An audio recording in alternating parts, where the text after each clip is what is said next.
ओम नमः सिद्धेभ्यः। जय बोले आदिनाथ भरत बाहुबली भगवान की जय। अयोध्या के ऋषभदेव भगवान की जय। मांगी तुंगी के 108 फीट के ऋषभदेव भगवान की जय। गणनी प्रमुख ज्ञानमती माता जी की जय। सभी भक्तों को बराबर जानकारी प्रदान की जा रही है। 108 फीट के भगवान ऋषभदेव की प्रतिमा का महामस्तकाभिषेक 15 जून से 30 जून तक है, जिसकी जानकारियां आपको भजन के माध्यम से और अन्य माध्यमों से बराबर प्राप्त हो रही है। आप सबको यही प्रेरणा है कि आपके जीवन के अंदर 6 वर्षीय महामस्तकाभिषेक के पहली बार अवसर प्राप्त हो रहा है। इसलिए एक कलश अभिषेक करने का सब परिवार मन बनाए, मांगी तुंगी आए।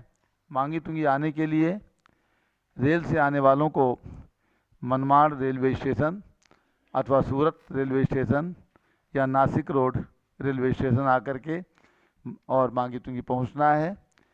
मनमाड़ से मांगी तुंगी 90 किलोमीटर है, नासिक रोड से 120 किलोमीटर है और सूरत से लगभग 200 किलोमीटर मांगी तुंगी है। जो भक्तगण अभी तक मांगी तुंगी कभी नहीं आए हैं उनके लिए ये जानकारी दी जा रही है, और जो लोग बराबर मांगी तुंगी आते रहे हैं, आ चुके हैं, उन्हें ये रास्ते बराबर मालूम होंगे। मस्तकाभिषेक का कार्यक्रम बराबर 15 से 30 जून तक चलेगा और कुछ तारीखें निर्धारित हो चुकी हैं। जैसे 19 तारीख रविवार को राजधानी दिल्ली के भक्तगण अभिषेक करने के लिए 18 तारीख को पहुंचेंगे और 19 तारीख को महामस्तकाभिषेक करने का सौभाग्य प्राप्त करेंगे।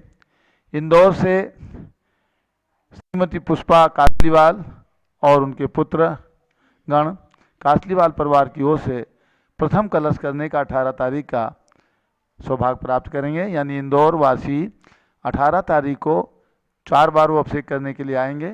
पहली बार 17 तारीख की शाम तक पहुंचेंगे और 18 तारीख को महामस्तकाभिषेक श्रीमती पुष्पा कासलीवाल परिवार के नेतृत्व में करने वाले हैं। ऐसी सूचना भाई हसमुख जी गांधी, जो हमारे कलश आवंटन के राष्ट्रीय अध्यक्ष हैं, उन्होंने प्रदान की है। तो इंदौर के भक्तगण सबसे पहले 17 तारीख की शाम तक पहुंचकर 18 तारीख के महामस्तकाभिषेक में शामिल हो सकते हैं। और उसके बाद 22 तारीख को जो अखिल भारतीय महिला संगठन की ओर से श्रीमती सुमन जैन इंदौर ने महामस्तकाभिषेक रखा है, उस दिन भी महिलाएं अथवा पुरुष सभी लोग पहुंच करके और अभिषेक करने का सौभाग्य प्राप्त करेंगे। 26 तारीख रविवार को अहमदाबाद गुजरात की ओर से अभिषेक रखा गया है। उसके लिए 25 तारीख की शाम तक लोगों को पहुंचना है और 26 तारीख की प्रातःकाल का अभिषेक करने का सौभाग्य प्राप्त करना है। कुछ तारीखें सुनिश्चित की गई हैं। 15 तारीख जो प्रथम दिन है, जो भी सौभाग्यशाली भक्त, सौभाग्यशाली परिवार प्रथम कलश अभिषेक करने का पुण्य सौभाग्य प्राप्त करेंगे, उनके द्वारा अभिषेक होगा। और जिन भक्तों ने 1 लाख रुपए की राशि के कलश दिए हैं, वे भक्त भी 15 तारीख को अभिषेक करने के लिए 14 तारीख की शाम तक मांगी तुंगी पहुँच करके और अभिषेक करने का सौभाग्य प्राप्त करेंगे। जिन्होंने पंचामृत अभिषेक के लिए अपने नाम लिखाए हैं, वे लोग पंचामृत अभिषेक, जिन्होंने जल का अभिषेक करने में नाम लिखाया है, वे लोग जल का अभिषेक करेंगे। दोनों प्रकार की व्यवस्था अभिषेक में रहेगी। मांगी तुंगी के अंदर सभी के ठहरने के लिए कमरा, भोजन आदि की और पहाड़ पर जाने के लिए गाड़ी की सुव्यवस्था की जा रही है। अयोध्या में जो 3 लोक की रचना बनेगी, जिसका कार्य प्रारंभ हो रहा है, उसमें एक एक प्रतिमा 1,11,000 रुपये की राशि न्यौछावर राशि से रखी गई है। एक प्रतिमा आज जयपुर निवासी श्री प्रदीप अजमेरा की पुण्य स्मृति में श्रीमती स्वाति जैन, पुत्रवधू सतीश आशा अजमेरा, टोंक रोड, जयपुर, राजस्थान, इन्होंने एक प्रतिमा उस 3 लोक की रचना में शाश्वत अयोध्या में विराजमान कराने का सौभाग्य प्राप्त किया है। उन्होंने घोषणा की है। उनके लिए बहुत बहुत शुभकामनाएं अयोध्या तीर्थ क्षेत्र कमेटी की ओर से। और मांगी तुंगी का निमंत्रण बराबर आपको दिया जा रहा है। आप सब लोग मन बनाएं और आने का कार्यक्रम सुनिश्चित करें। अब आगे पूज माता जी। जब लो शांतिनाथ भगवान की जय। भव्य आत्माओं, भगवान शांतिनाथ की धरा से आप भगवान शांतिनाथ के चरित्र को सुन रहे हैं काव्य कथानक के माध्यम से, अर्थात राजा श्रीसेन की पर्याय से भगवान शांतिनाथ बनने तक की जो यात्रा है, तो 12 भवों की ये यात्रा, उसको आप क्रम से श्रवण कर रहे हैं। कल हमने आपको राजा श्रीसेन से लेकर 10वें भव राजा मेघरथ की पर्याय तक की कहानी सुनाई थी। उसी में जानना है कि ये भी इसमें जानना है कि मेघरथ के पिता राजा घनरथ थे, वे तीर्थंकर थे, अर्थात विदेश क्षेत्र में 2 या 3 कल्याणक वाले भी तीर्थंकर होते रहते हैं।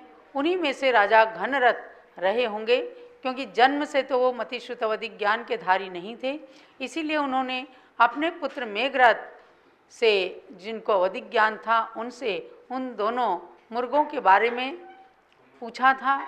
तो ये 3 कल्याणक या 2 कल्याणक वाले तीर्थंकर रहे घनरथ जी, और उन्होंने विरक्त होकर के जैनेश्वरी दीक्षा धारण कर ली, केवल ज्ञान भी प्राप्त कर लिया। इधर राजा मेघरथ अपने गृहस्थ कर्तव्यों का पालन करते हुए राज्य संचालन कर रहे हैं। तभी एक दिन अपने राजमहल के अंदर दमवर नाम के रिद्धिधारी मुनि के आहार का उन्हें सौभाग्य प्राप्त होता है। चलते हैं हम आगे। जय शांतिनाथ बोलो, जय जय शांतिनाथ, जय शांतिनाथ बोलो, जय जय शांतिनाथ। हस्तिनापुर के हैं जो आदिनाथ, बोलो जय शांतिनाथ बोलो, जय जय शांतिनाथ। हस्तिनापुर के अधिनाथ 4 कल्याणक से पवित्र पावन तीर्थ हस्तिनापुर है। यहाँ से आपको एक कथानक सुनने को मिल रहा है, और ये भी जानना है कि अभी आने वाले 29 मई को ज्येष्ठ कृष्णा चतुर्दशी के दिन भगवान शांतिनाथ के 3 कल्याणक आ रहे हैं, जन्म कल्याणक, दीक्षा कल्याणक और मोक्ष कल्याणक। और संयोग से इस समय 5 कल्याणक प्रतिष्ठा भी जम्बूद्वीप हस्तिनापुर में एक होने जा रही है। आज उसका झंडारोहण हो चुका है। कल याग मंडल विधान प्रातः 8 बजे से प्रारंभ हो जाएगा, और परसों से गर्भ, जन्म, दीक्षा, केवल ज्ञान और मोक्ष कल्याणक, ये 1 जून तक कार्यक्रम चलेगा। उसमें जन्म कल्याणक का कार्यक्रम भगवान के ओरिजिनल जन्म कल्याणक के दिन ज्येष्ठ कृष्णा चतुर्दशी को आ रहा है, इसलिए विशेष उत्सव का दिन रहेगा।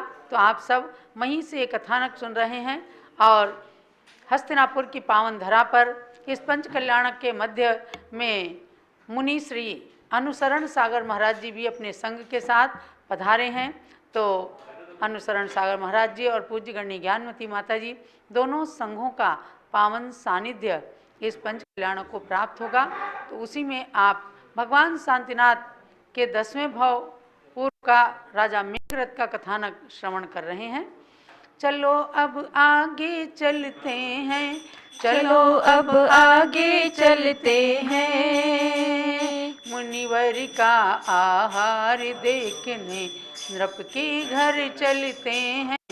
चलो अब आगे चलते हैं, चलो अब आगे चलते हैं। महाराज मेघरथ के घर रिद्धिधारी मुनि आए, आहार दिया राजा ने, देवों ने रत्न बरसाए, 5 आश्चर्य बरसते हैं, 5 आश्चर्य बरसते हैं।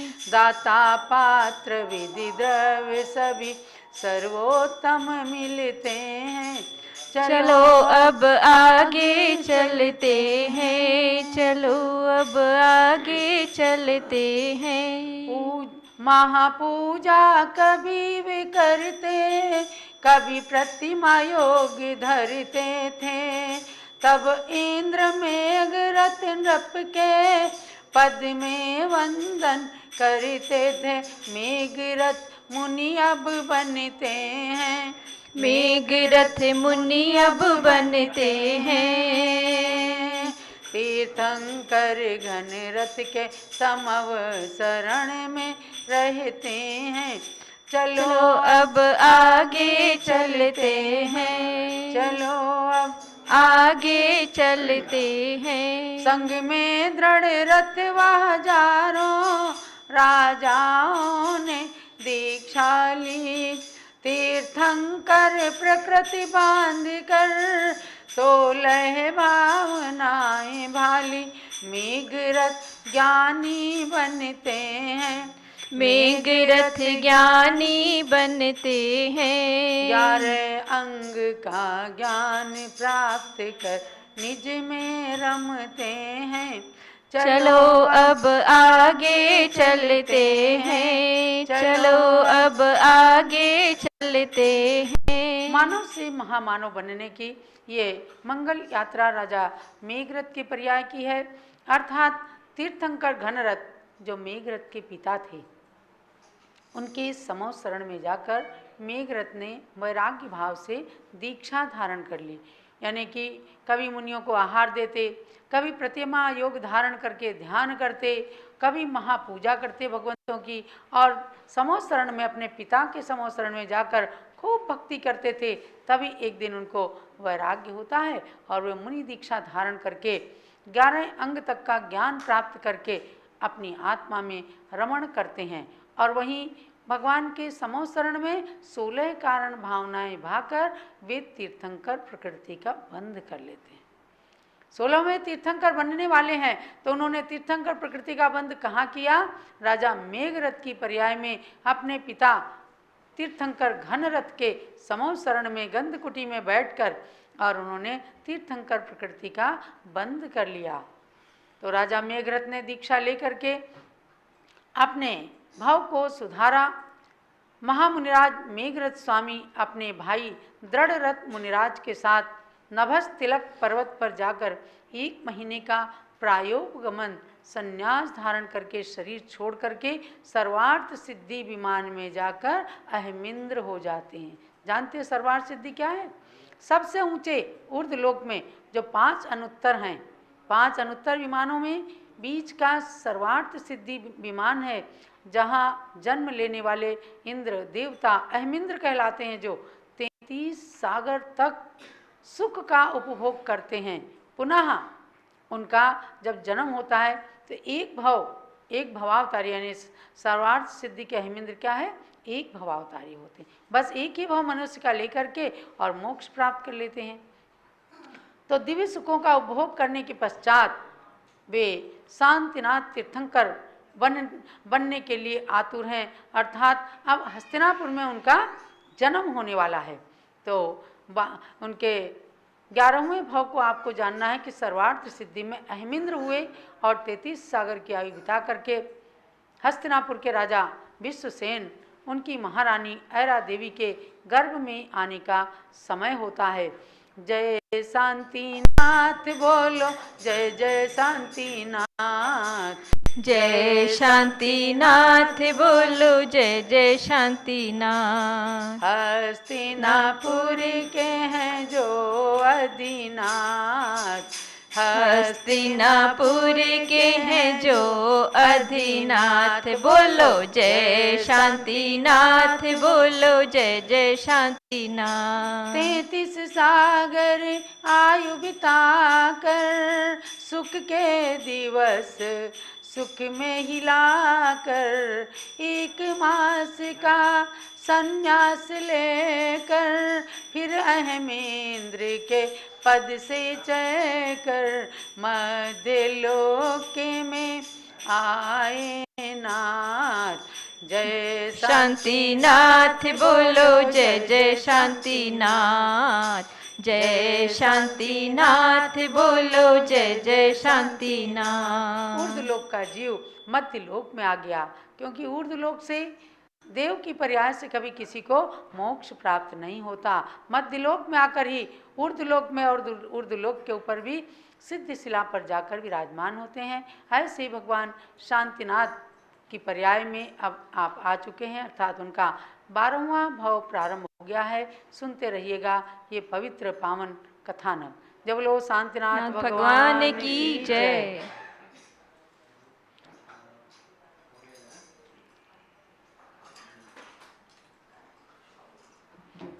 जय शांतिनाथ बोलो जय जय शांतिनाथ, जय शांतिनाथ बोलो।